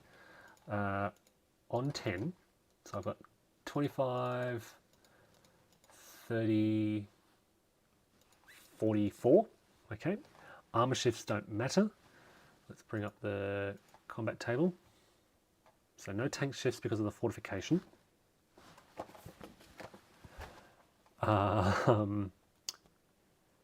Air support, yes. So 4 to 1 becomes 5 to 1. Artillery support, yes. 5 to 1 becomes 6 to 1. Nothing else but they get fortifications, which brings the 6-1 down to 5-1. Here we go. Let's aim for a better roll than last game.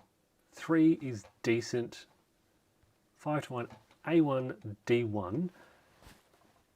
But I get to choose my step loss, and I will choose an infantry. A1, D1, yep.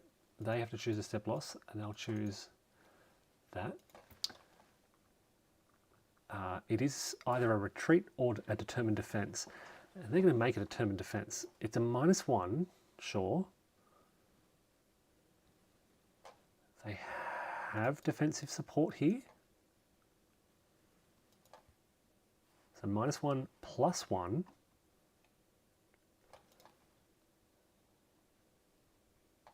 Let's see how they go. They are in a fortification. They're going to roll a 2.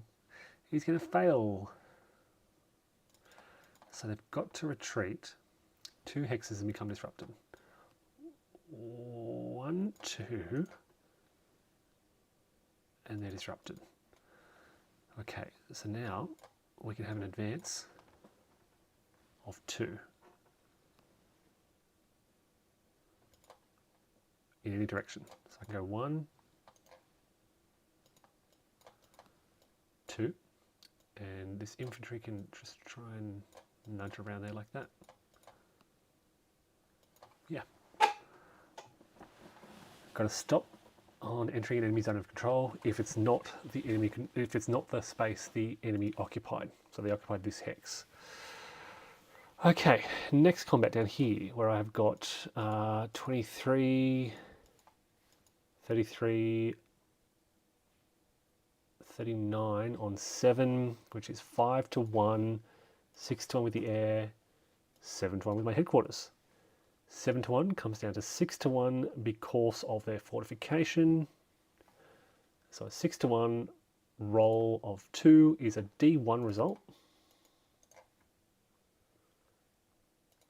And they can attempt to make a determined defense, but it's no, they can't. 6-1. Sorry, did I look at the wrong result? It was 6-1. 40. It was 4-1.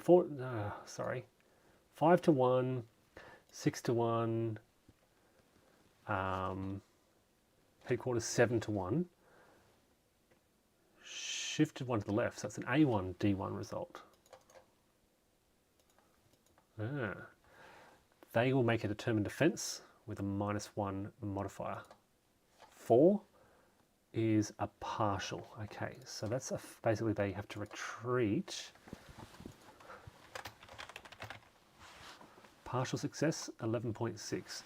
It's not a city hex, so it's considered a delay. The retreat and CRT are ignored. Instead, they must retreat 1 or 2 hexes, and the advance after combat maybe 1 hex. Okay, so they can go either 1 or 2 hexes. They might just go 1. They're disrupted. Breakthrough combat is not possible, and they get a 1 hex advance. And it can be in any direction, so they can advance it there as well. So I think that's better than the last time I started. We've got our 2 hex breakthrough. I think that's okay. In the north. Last term, I'm pretty sure the Soviets put up a determined defense and held that area. All right, so let's scroll down to this area. We're going to try and attack here. Air units are done. We've got 20, 31, 36 on 10, which is 3-1. No armor. 4-1. Let's try 4-1 and see how we go. Oh, we got tank shift as well. 5-1 because it's not a fortification. No fortification here, so we get a tank shift for 5-1. Elite tank shift, I should point out. That negates the regular tank shift. It can't negate the elite one. So we're moving up to 5-1. No other modifiers. A 4, 5-1, 4 is a D1 result. I'll take a step loss there. And they have to retreat because they're not in a fortification. And they are disrupted. and I will advance. And advance. And engage in breakthrough combat, I think. So D1, where were we up to? It was 5 to 1, 4, D1 advance of 3.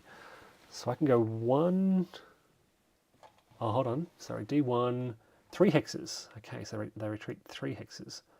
1, 2, 3. So do I hit this armoured unit behind the lines?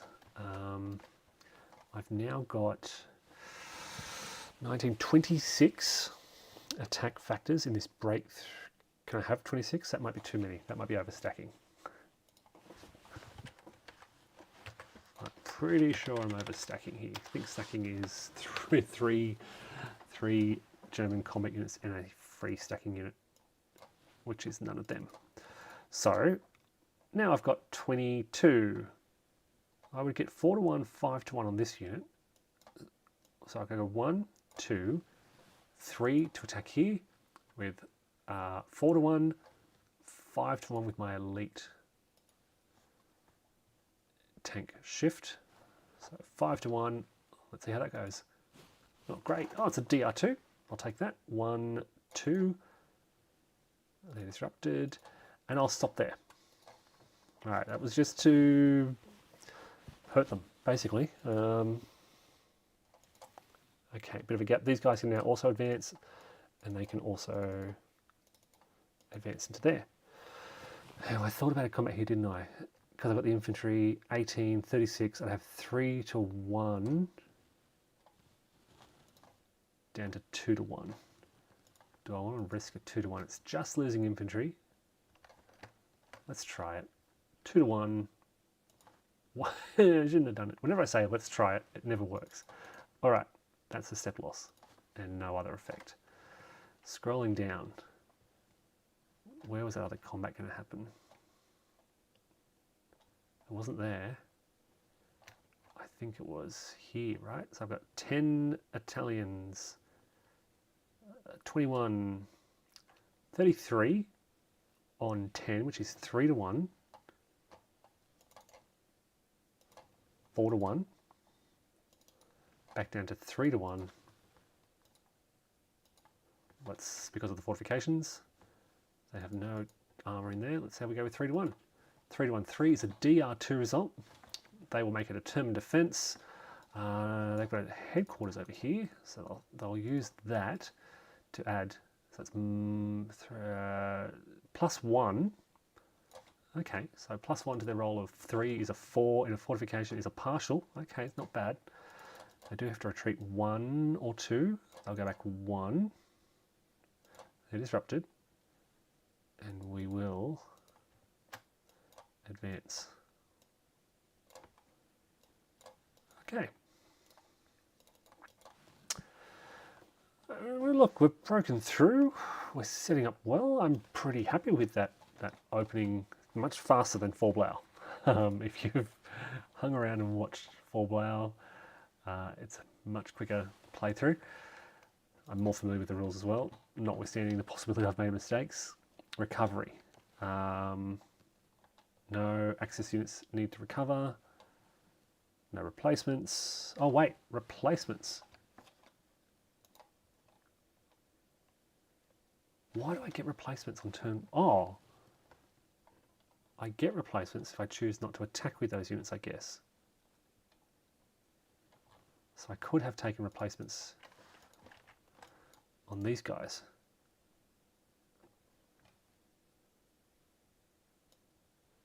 Gain a step, take replacements.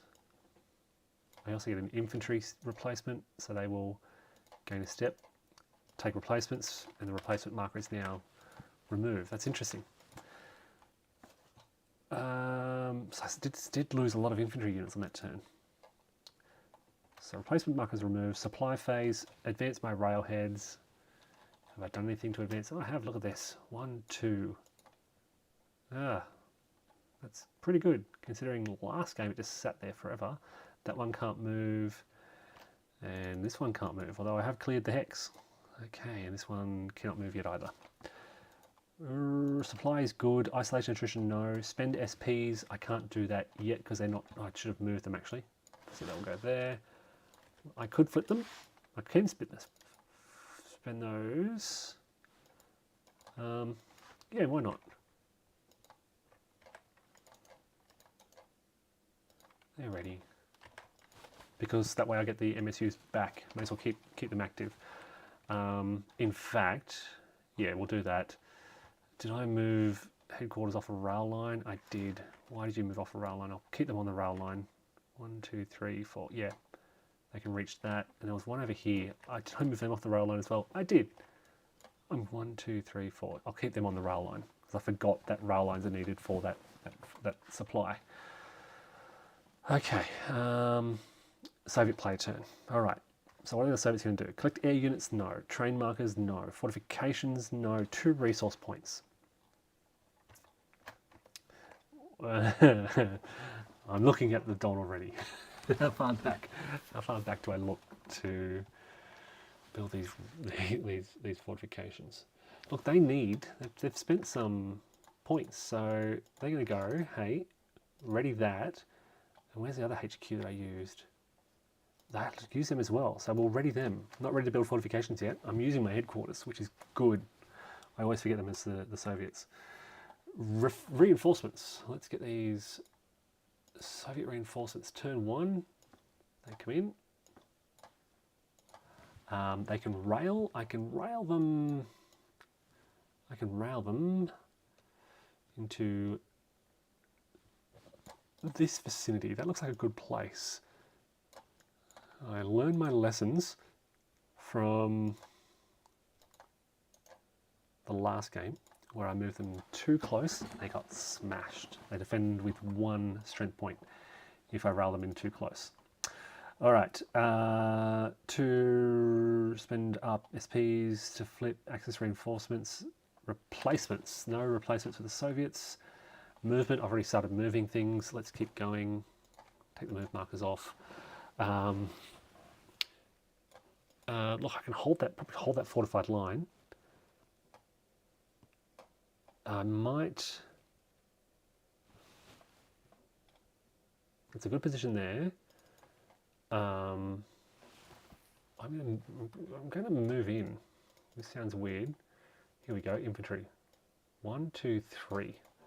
1, 2. Defense of 7 there. I know it can be hit pretty easily, but they'll attack move. I'll keep my armor in the middle. 1, 2, 3. They're going to recover. 1, 2. They'll recover, and I'll bring an army unit with them. They're going to have a strength of 10 right in the center. They're going to pull away from the line. Attack move away.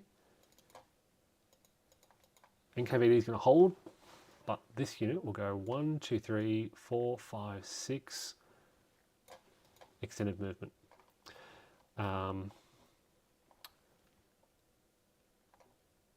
Okay.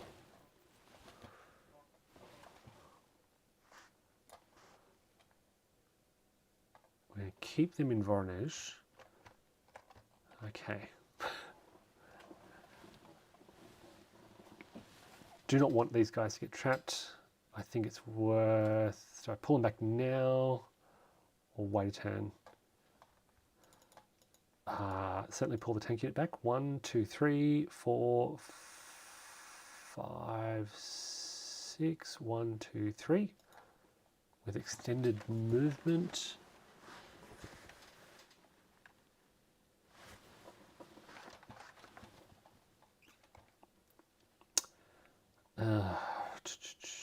I will save one of these units. 1, 2, 3, 4, 5, 6.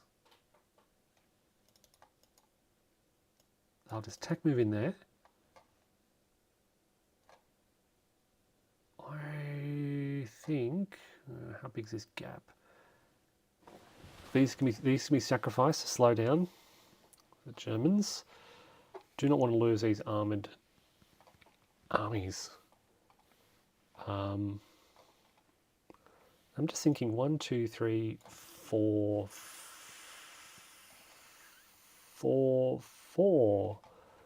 No extra movement across. Just to defend on the far side of that river.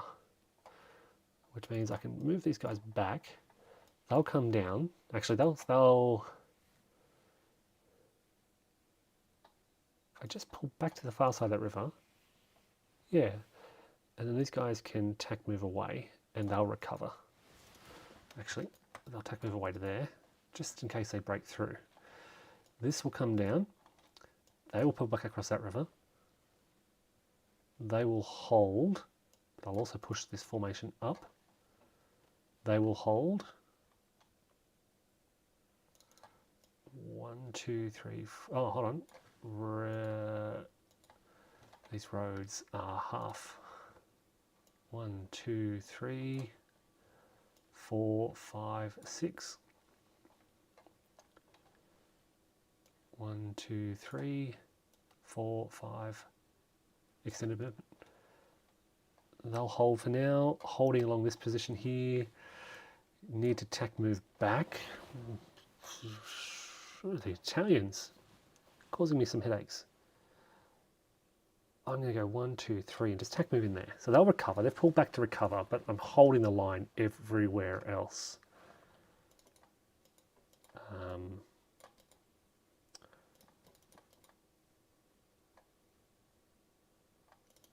1, 2, 3, 4. We'll hold there. Okay. So it feels good. I feel like I'm not making so much game. Back at it again. I am.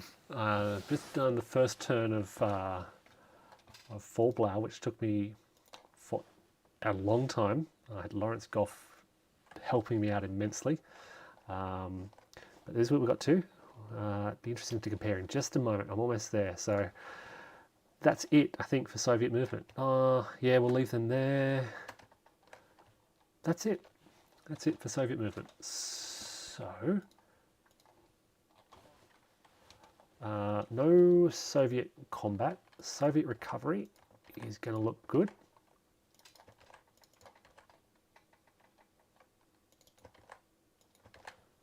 Okay, and we're done. No replacements this turn for the Soviets. Supply, everyone is okay. We have no SPs to flip, which brings us to the end of the turn. Victory determination, no. So, end of that first turn. So we've got the end of the turn for Rostov, for Blau. I don't know where Rostov came from, and the end of the turn for Stalingrad. Let's compare. Right, up in the north, and we have to be careful because the map dimensions don't exactly match. So here's Tim, here's Stary Oskol. I know it is on here. Here it is, Stary Oskol's down here. So here's our points of comparison. Stary Oskol, occupied by small infantry, and in here occupied by a small Soviet infantry brigade. We've then got, okay, so the German advance in Stalingrad 42 has been slower. They got their partial successes, so they've just broken through. Is Tim on this map? Interesting to see. Yep, there it is. So there's Tim. So yeah, pretty similar. Here are the Axis forces just outside Tim. Here are the Axis forces just outside Tim. They're literally 1 hex short in each, which is interesting because the scale is slightly different. I think it's 50% larger, about 50% larger in Stalingrad. So down here in the south, it's on par. The Soviets have pulled back away from their front, but here they've actually pulled back away. They're holding a little more strongly along there. Just southwest of Tim, whereas they've pulled back away there in front of the Hungarians. Up in the north, it's tough. The Russians have held here, but they've rearranged their line around here. Yeah, the Zoc bonds effectively represent or reflect that line. There are no Soviet replacements on turn 1. Yep, no Soviet replacements on turn 1.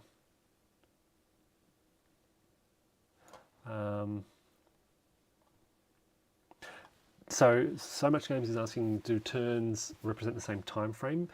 They're often a day off, but for this first turn, they both represent the 28th to the 30th of June. So for this first turn, they're on par, and then every couple of turns, they're inconsistent. So let's have a look at the game turn track. This one is 3 days, that's 4 days, that's 4 days, 4, 4, 4, 4, 4, 3, no, July, 1, 2, 3, 4, sorry, 4, 4, 4, oh yeah, it's mostly 4 for Stalingrad. For Blau, it is 3, 3, 3, 3, 3.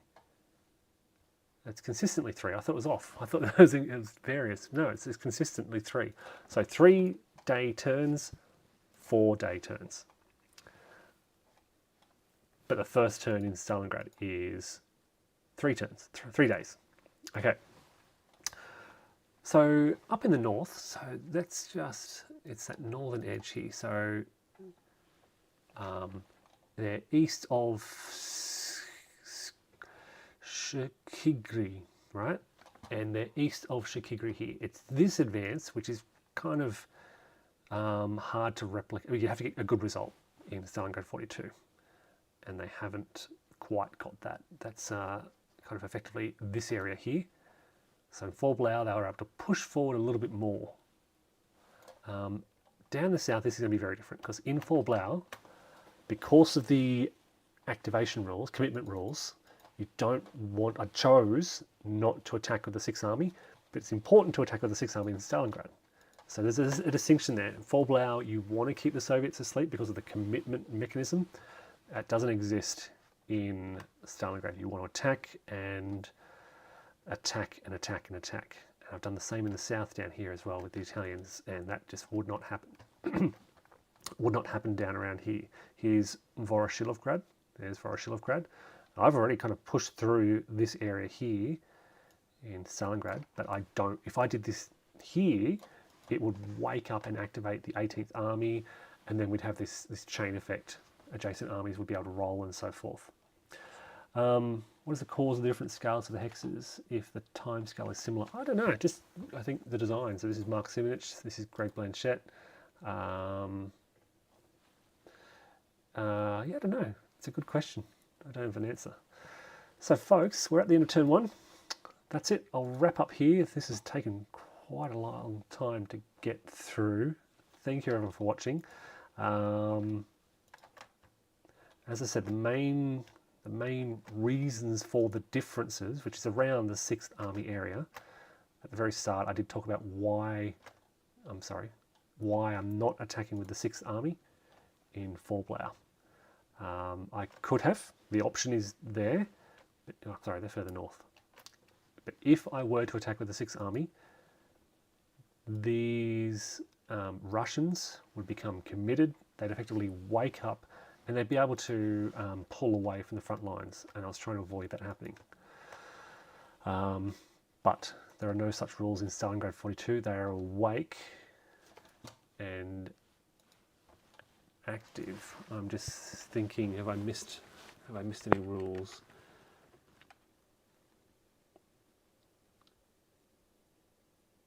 Across army boundary. Yeah, no. I think I've played that all. I hope I've played it all correctly. Let me know if you see anything that I've missed. I'll wrap up here. Thanks everyone for watching.